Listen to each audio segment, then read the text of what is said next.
a recent graduate or if you are about to graduate, you are gonna want to watch this video. Trust me.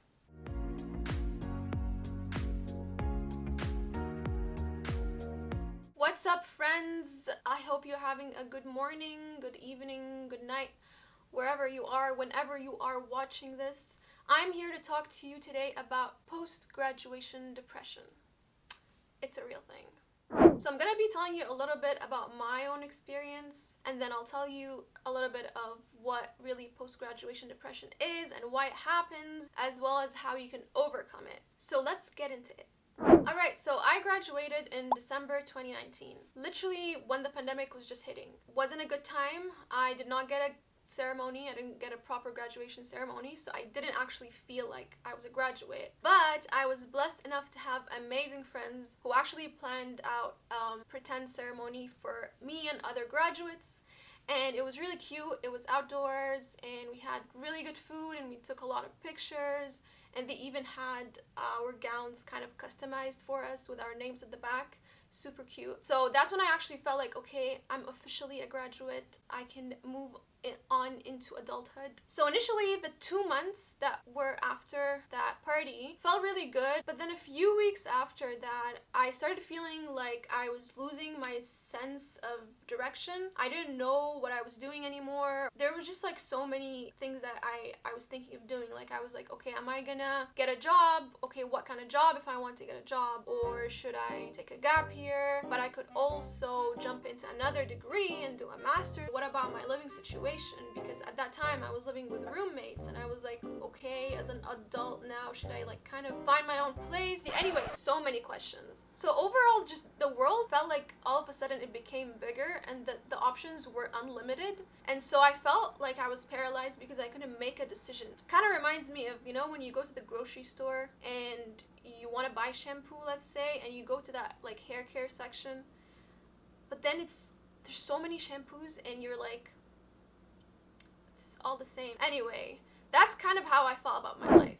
So essentially I found myself in this kind of dark place where I didn't feel like I had energy to do anything. I didn't have any motivation to get out of bed in the morning because I don't really have anything to do.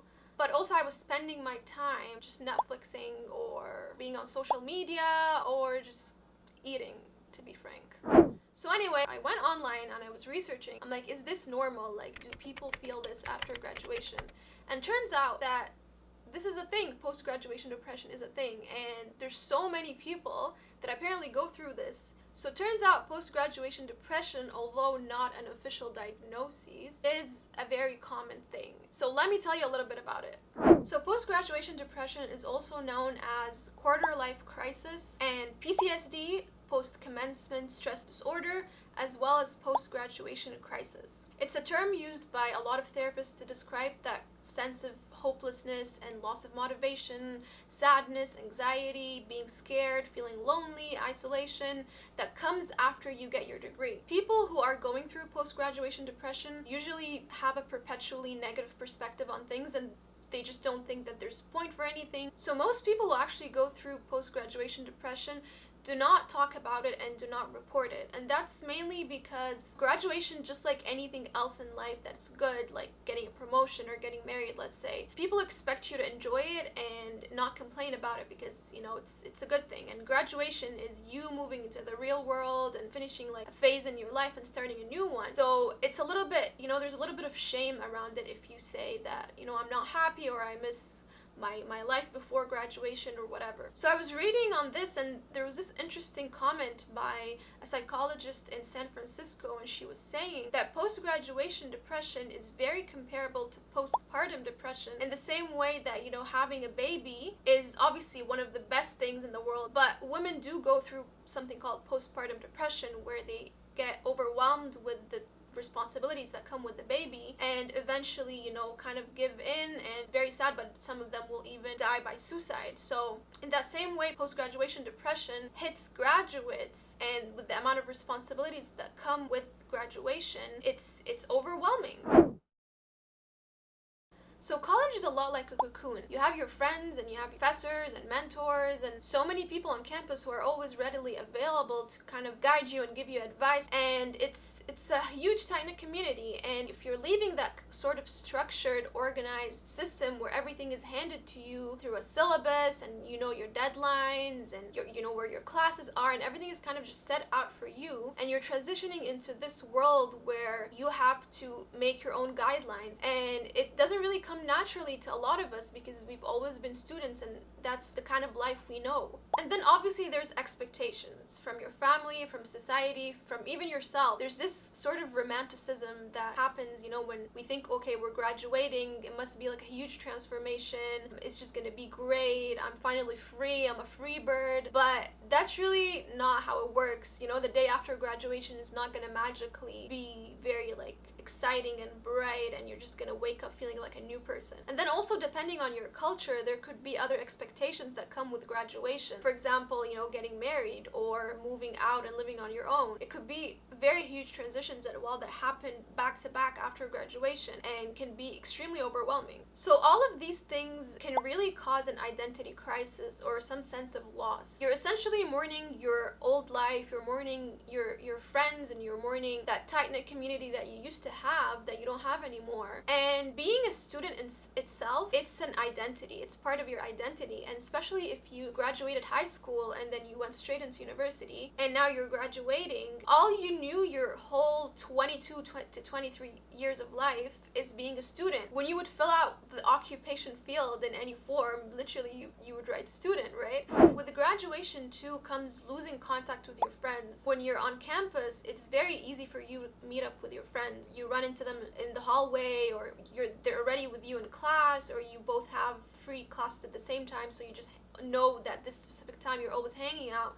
So you never really had to kind of go an extra step to, you know, see your friends or socialize with them. But when you graduate, you start to realize, okay, everyone is running on their own schedule now. So now we have to actually struggle in order to find a time and a place to meet. But then there's another side to friendship that can be a little bit more toxic, and that's comparison. Especially if your friends are your same age and they maybe graduated same time, or you guys were in the same class and same degree. You think, okay, we're starting the race at the same time, we're on the same line, but then look where this person is right now, look what she's doing, look what he's doing, which is very, very, very toxic. And it's one of the things that definitely contribute to post-graduation depression. But the worst of it all, we can all agree, is job hunting. It is a tedious and exhausting process to the point that it can take months or years for some people. You know, job hunting is a lot like dating.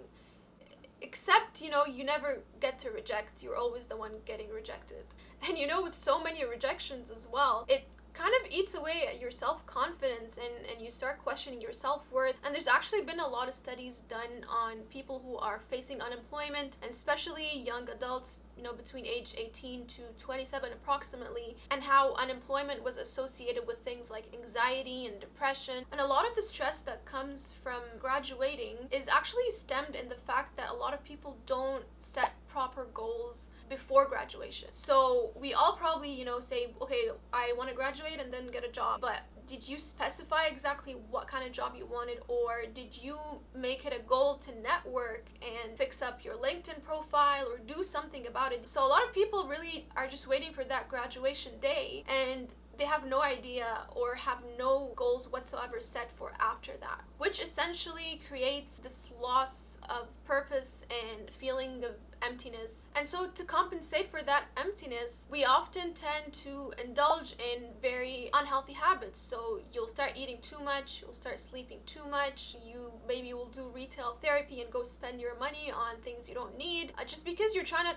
overcompensate for those negative feelings of emptiness, and you're just trying to have anything good happening in your life. And you might be doing this also very subconsciously. And you also realize that deadlines do not exist pretty much anymore, and that you can't use that to stay on top of your things and stay motivated, and that self-discipline is now the only way that you can get anywhere in life. And it's something that a lot of us might lack because, again, we always were directed by our parents and then our teachers in school and then our professors in university.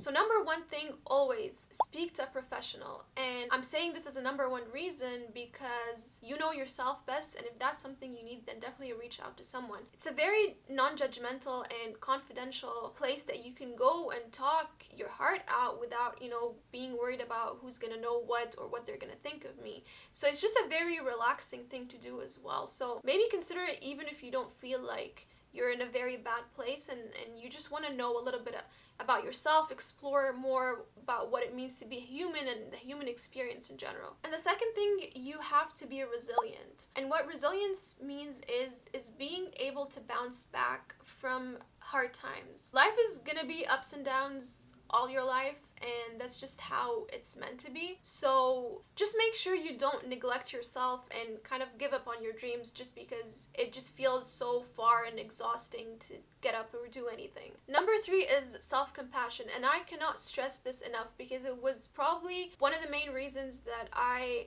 alhamdulillah, was able to bounce back from that phase that I had after graduation. And that was me reminding myself that there's no such a thing as timeline.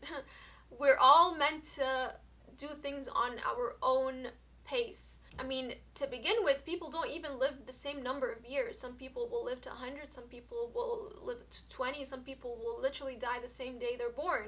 So if it was really a competition, then it would make sense that we're all given the same number of years to live. So hence, you shouldn't be competing with someone else's timeline. So make sure to just treat yourself kindly and know that during this phase, you're gonna need a lot of self-discipline and patience. This is really the time that you're gonna have to learn that things take time. And in order for you not to struggle through that time, you have to teach yourself patience. One of the most important things that I would advise you not to do is to just jump into another degree. If you're not sure about exactly what you want to do, do not jump into anything just to buy time. Because at the end of the day, it's a very short-term solution. You're gonna eventually graduate from that degree as well, and then you're gonna go back to the same point. What am I gonna do with my life? If you weren't 100% sure about that thing to begin with. So give yourself some time to unwind and unbundle all the stress and turmoil that came with the 4 years of your bachelor's, and just relax and take some time off. And you need to make sure you do not let school get in the way of your education. What that means is, normally as humans, before we had schools and institutions, we learned things just by watching and observing and experiencing. So that's how we're originally meant to learn things. But then with time, we got put into these small classes and these institutions. Not to say that this is not education, but it is one type of education. A lot of your education can come from you going out into the world and experiencing things yourself. So do not count any time that you spend volunteering or traveling as time that is wasted, because there's a lot of transferable skills that come from these experiences that you could eventually use in whatever job you're seeking. And when it comes to job hunting, the key is self-confidence. Know your self-worth. Know that you are unique in your own way. No matter what your grades are, no matter if you've ever had a job before or not, you as a person, there is no other copies of you. So your set of skills and your experiences and your personality and the way you look and the way you speak is all very unique, and there is a place that you will fit perfectly in. And not being able to find it right away does not take at all from who you are or your self-worth. Don't just look at it like, oh, are they gonna take me? Am I good enough? No, you are also in a way interviewing the company you're going to, because you're giving your time, and time is the most valuable thing you have. And most importantly, don't focus too much on the competition that happens with jobs, because as Muslims, at the end of the day, we know jobs are a form of rizq. You cannot run away from your rizq. If this job is meant to be for you, it will be for you. So just focus on yourself, and it will eventually work itself out. Another important thing is to set goals. And I did mention this before. If you haven't set goals before you graduated, it's okay. It's never too late. You can start now, but you have to be as specific as possible. And there's a whole art of setting goals and everything, so I don't want to get too much into it right now.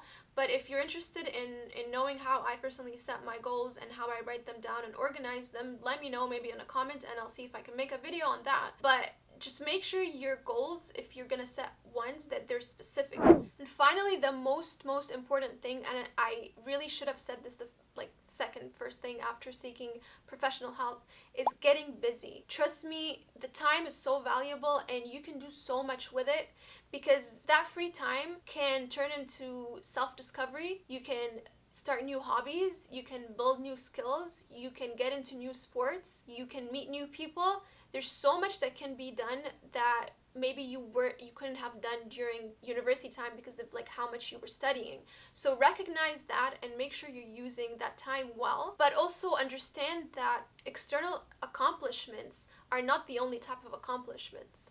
You don't really need to be necessarily getting a job or working out and showing off your ripped body or making so much money and showing off how much money you have in order to feel accomplished. If you work on yourself and on your mental health, if you read a book or two and you benefit something and you learn something new that you can apply to your life or help other people with, that's amazing. That's more than enough. People don't need to see that, and they're probably not going to see that. But you within yourself, you know that today you are better than yesterday, and that should be enough for you on its own. So simply go out and discover a new side of yourself that you didn't know. You might actually be passionate about a lot of things that you have no idea that you're passionate about, just because you haven't actually tried them. That's it for me. Thank you so much for watching until this point.